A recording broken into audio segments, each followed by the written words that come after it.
Assalamualaikum warahmatullahi wabarakatuh. Perkenalkan, nama saya Prayoga Yudistiadi dengan NIM 18010253222 dengan program studi yang ditempuh yaitu pendidikan guru sekolah dasar. Kali ini saya dan teman-teman saya, Alif dan juga Andi, akan membahas hasil diskusi dari maksudnya karakteristik kepemimpinan di abad ke-21. Jadi ya lebih seru lagi kita lihat langsung ke presentasinya. So, bye. Assalamualaikum, Prayoga Andi Apriyadi. Apa kabarnya? Jawab gak nih? Waalaikumsalam. Alhamdulillah baik. Ini kita baik. Kabar Alif dengan Jeffrey gimana ini? Iya, alhamdulillah sehat. Udah lama ya nggak ketemu.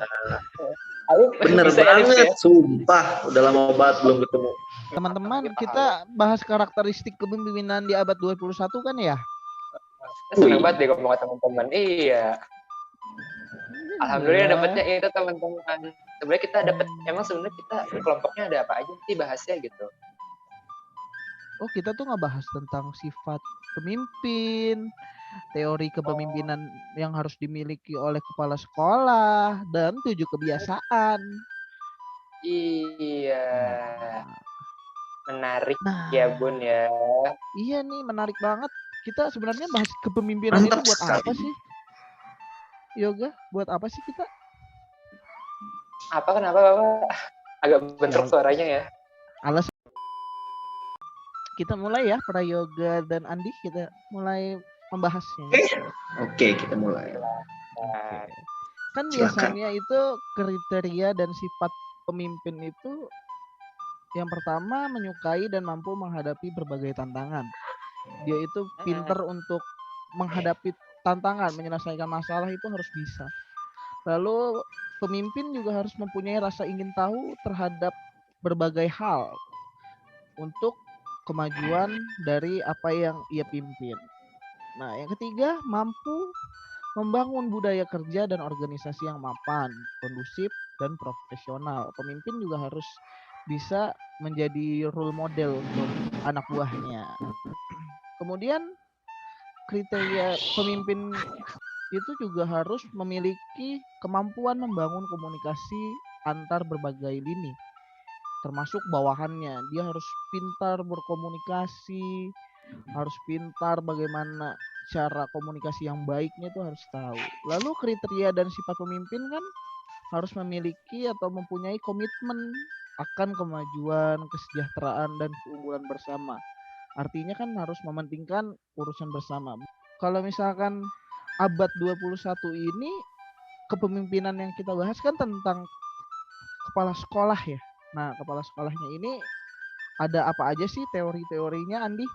Oke, siap. Yang pertama, kepemimpinan transformasional. Kepemimpinan transformasional ini lebih diarahkan kepada aspek adanya pertukaran pengetahuan atau transformasi budaya dan pengalaman dengan membentuk relasi atau hubungan yang komunikatif dan interaksi yang harmonis antara pemimpin dengan pemimpin, antara pemimpin dengan anggotanya, dan antar anggota dengan anggota dalam setiap organisasi. Yang kedua nih ya, kepemimpinan transaksional. Konsep kepemimpinan yang didasarkan atas adanya kesepakatan atau transaksi antara pemimpin dengan pemimpin di seluruh anggota organisasi sehingga setiap kegiatan dapat dilakukan dengan baik oleh pemimpin ataupun oleh anggota lainnya. Oke, yang ketiga, kepemimpinan partisipatif. Sesuai gaya kepemimpinan secara ideal dalam berbagai aspek. Aspek apa? Aspek kegiatan organisasi, baik berhubungan dengan kebijakan, keputusan, dan implementasinya selalu melibatkan tingkat partisipasi yang seimbang. Ini ada 7 kebiasaan nih, Prayoga. Apa sih 7 kebiasaannya? Dia tuh sebagai seorang kepala sekolah tuh memang harus melakukan kebiasaan yang penting gitu. Yang pertama itu kita tuh pasti punya, bukan kita, ya bisa aja sih kita yang sebagai pemimpin ke depannya gimana, yaitu Betul. pertama mempunyai tujuan yang jelas, harus jelas ya, itu harus jelas. Yang Iya. kedua itu kita harus memahami keinginan dan kebutuhan sumber daya gitu kan. Ya kita jadi pemimpin sendiri aja sih, nggak ada kayak tangan kaki kita gitu kan untuk membantu gitu. Lanjut yang Oke. ketiga itu Lanjut yang ketiga. mampu menjadi agen perubahan. Nah, perubahan itu harus memiliki sesuatu yang signifikan gitu dalam perubahannya gitu loh. Kita lanjut ke empat aja berarti ya, yuk. Itu kita harus Yuk. memahami dan menghargai kinerja dan prestasi staf. Kayak nggak cuma pemimpin aja sih, dari semua masing-masing orang tuh harus memahami dan juga menghargai dengan apa yang telah dimiliki kinerja dari masing-masing orang dan juga prestasi dari orang tersebut.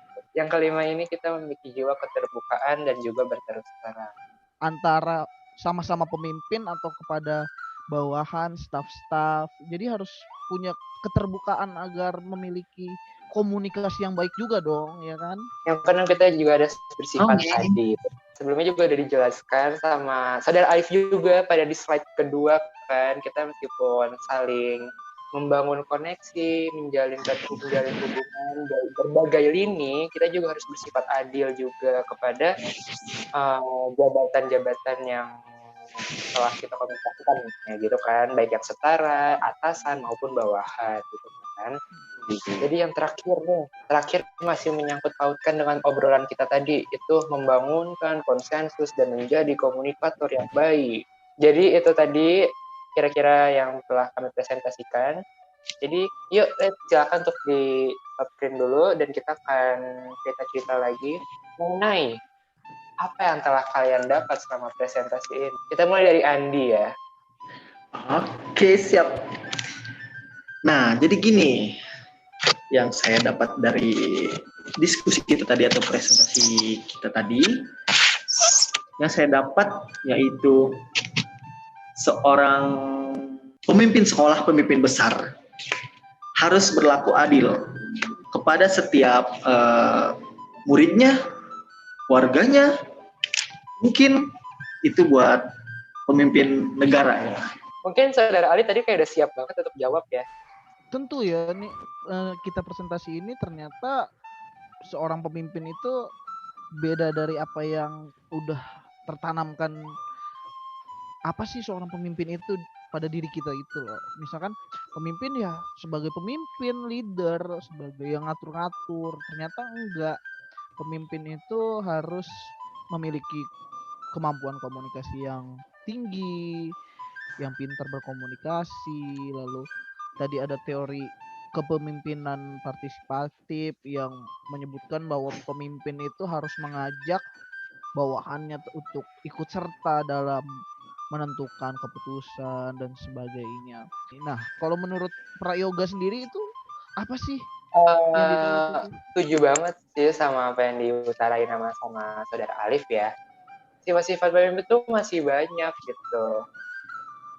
Masing-masing pemimpin tuh punya caranya masing-masing. Tapi yang lebih baik itu sebagai pemimpin kita harus menjalin komunikasi yang baik dengan sesama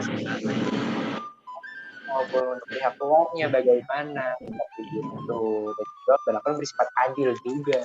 Oke, terima kasih ya Prayoga, Andi Apriyadi, kita udah dapat ilmu yang bermanfaat sekali, luar biasa. Apalagi nanti kita sharing ya kepada teman-teman semua. Semoga apa yang kita sampaikan hari ini menjadi bermanfaat dan menjadi pelajaran kita untuk menjadi pemimpin yang baik di kemudian hari. Oke, terima kasih. Assalamualaikum warahmatullahi wabarakatuh. Waalaikumsalam warahmatullahi wabarakatuh. Los buat kita semua. Masya Allah. Masya Allah. Kita kayak gimana ya? Gak apa-apa juga sebenarnya sih. Ya pokoknya gitu ya. Udah tutup.